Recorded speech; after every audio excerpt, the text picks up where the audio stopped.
राजधानी जयपुर में वाहन चोर पुलिस के लिए मुसीबत बने हुए हैं। हालात ये हो गए हैं कि जयपुर में रिकॉर्ड तोड़ एक दिन में 2 दर्जन वाहन चोरी की घटनाएं सामने आ रही है। अब तक वाहन चोर मोटरसाइकिल को अपना निशाना बनाए रहे थे, लेकिन अब चौपहिया वाहन भी इन चोरों के निशाने पर है। खास बात यह है कि व्हीकल लिफ्टिंग होने के बाद होने वाली पुलिस की कार्रवाई के बावजूद पुलिस इन शातिर चोरों से चोरी किए गए वाहनों को रिकवर करने में नाकाम नजर आ रही है।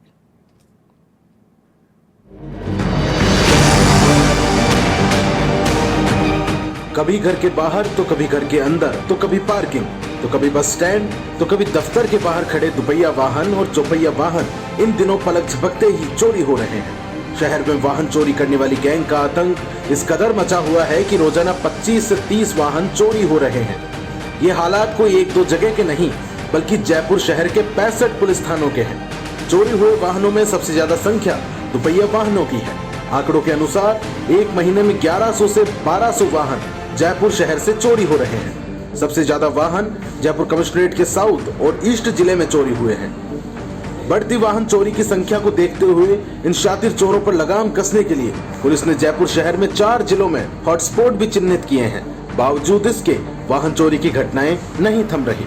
अभी हमने 1 तारीख से अभियान शुरू करके व्हीकल थेफ्ट पे विशेष काम किया, जिसपे हमने करीब 70 मोटरसाइकिलें बरामद करी और पार्ट्स बरामद किए मोटरसाइकिलों के। हाँ, ये एक चिंता का विषय है कि जयपुर से काफ़ी व्हीकल लिफ्टिंग होती है, व्हीकल थेफ्ट हो रही है।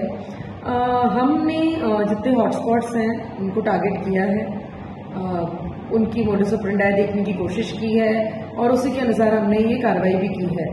वाहन चोरी करने वाला गिरोह इतना शातिर है कि महज 3 से 5 सेकंड में मास्टर चाबी से या फिर एलन की से लोग तोड़कर मोटरसाइकिल चुराकर रफू चक्कर हो जाते हैं।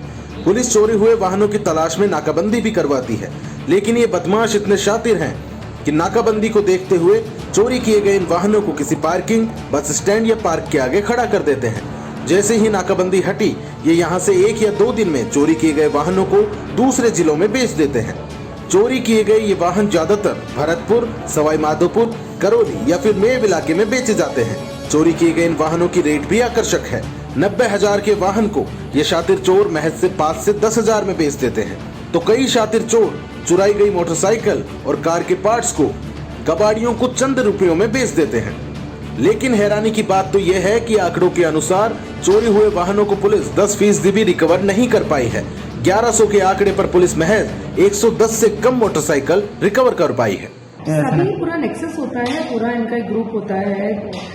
पकड़ने वाला, चोरी करने वाला एक और होता है। अभी जिस तरह के हमने लोग पकड़े हैं, चोरी करने वाला जयपुर का होता है, डिस्ट्रीब्यूट करने वाला आसपास के गांव का होता है, वो आगे फर्दर और किसी को करता है। तो चेन से चेन इनकी जुड़ी होती है, काटने वाला अलग होता है। तो कई बार बहुत मुश्किल भी हो जाती है, क्योंकि आसपास के गांव में इतनी चोरी की मोटरसाइकिल जाती है कि उन गांव से मोटरसाइकिलें बरामद करने में हमें ग्रामीणों का सहयोग लेना पड़ता है। इतना ही नहीं, वाहन चोरी करने वाली ये गैंग चोरी किए गए वाहनों को चैन सिस्टम के जरिए खपा देती है। गैंग में अलग अलग कैटेगरी के लोग शामिल होते हैं। एक कैटेगरी में ऑन डिमांड वाहन चोरी करने वाले बदमाश शामिल होते हैं। फिर चोरी करने के बाद इनको छुपाने का काम दूसरे अन्य बदमाशों को दिया जाता है।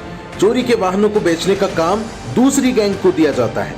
किस अपराध में चोरी के वाहनों का इस्तेमाल किया जाए, उसके लिए ये गैंग अपने दूसरे पैडलर्स को जिम्मेदारी सौंपती है। बस दस्तूर वाहन चोरी का सिलसिला लगातार चलता रहता है। इसी के चलते वाहन चोरों की मौज लगातार होती रहती है और इन्हें पकड़ने में जुटी पुलिस की फौज पर सवाल खड़े होते रहते हैं।